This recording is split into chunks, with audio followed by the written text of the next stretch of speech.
কাউকে কিছু দিয়ে অহংকার করতে নেই। কে জানে তুমি তাকে সেটা দিচ্ছ নাকি পূর্বজন্মের ঋণ শোধ করছো। যেই ব্যক্তি অহংকার করে তার বংশ, বৈভব ও প্রতিষ্ঠান তিনটেই চলে যায়। বিশ্বাস না হয় তবে রাবণ, কৌরব এবং কংসকে দেখো, যারা অতিরিক্ত অহংকারের জন্য নিজেদেরকেই ধ্বংস করেছিল। যদি কাউকে বিশ্বাস করতে হয় তার কথা না, তার ব্যবহার দেখো।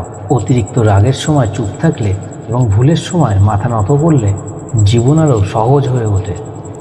ভগবান বলেন, যেই ব্যক্তি আমাকে জেনে যায় সে এই পৃথিবীর জন্ম মৃত্যুর চক্র থেকে মুক্তি পেয়ে যায়।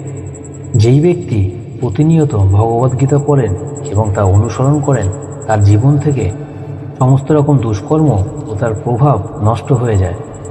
যা তোমার ভাগ্যে আছে তা তোমার কাছে আসবেই, আর যা তোমার ভাগ্যে নেই তোমার কাছে কখনোই আসবে না।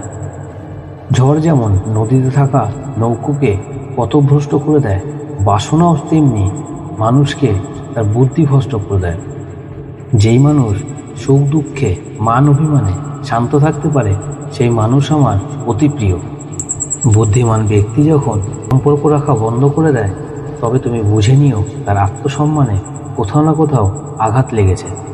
মানুষ এই জন্য দুঃখী নয় যে সে ঈশ্বরকে বিশ্বাস করে না, মানুষ এই জন্য দুঃখী যে সে ঈশ্বরের জ্ঞানকে বিশ্বাস করেন না। সময় এলেই সব কিছু পাওয়া যায়, সময়ের আগে কোনো কিছু পাওয়ার ইচ্ছাই দুঃখের প্রধান কারণ হয়ে দাঁড়ায়। যারা প্রেমকে জঘন্য বলে তারা মূর্খ। এই জগৎ প্রেম দিয়েই তৈরি হয়েছে। প্রেমই হলো এই জগতের মেরুদণ্ড। মনুষ্য তার চিন্তা ভাবনা দ্বারাই তৈরি হয়। যেই মানুষের যেরকম চিন্তাধারা হয় তার ব্যক্তিত্ব সেভাবেই তৈরি হয়। এই জগতে ভাগ্যের থেকে কিছু বেশি, না সময়ের থেকে কিছু আগে, না কেউ কোনোদিন পেয়েছে না কখনো পাবে। মুখ থেকে কথা বেরোনোর সময় সংযম থাকা উচিত, কারণ তোমার মুখের একটা কথা একজন ব্যক্তিকে এত আঘাত আনতে পারে সে আঘাতের ক্ষত কখনো পূরণ হয় না। শ্রীকৃষ্ণ বলে, ধর্মের জন্য লড়াই করতে শেখো, অধর্মের শত্রু হতে শেখো, এবং যারা তোমার আপন তাদের জন্য ত্যাগ করতে শেখো। সত্য সর্বদাই জলে ভাসমান তেলের মতন হয়। তুমি যতই মিথ্যার জল ঢালো সত্য সবসময় ওপরেই ভাসবে। তাই তুমি সর্বদাই সত্যর পথেই চলো। জীবনে এই তিনটি জিনিস খুব মূল্যবান।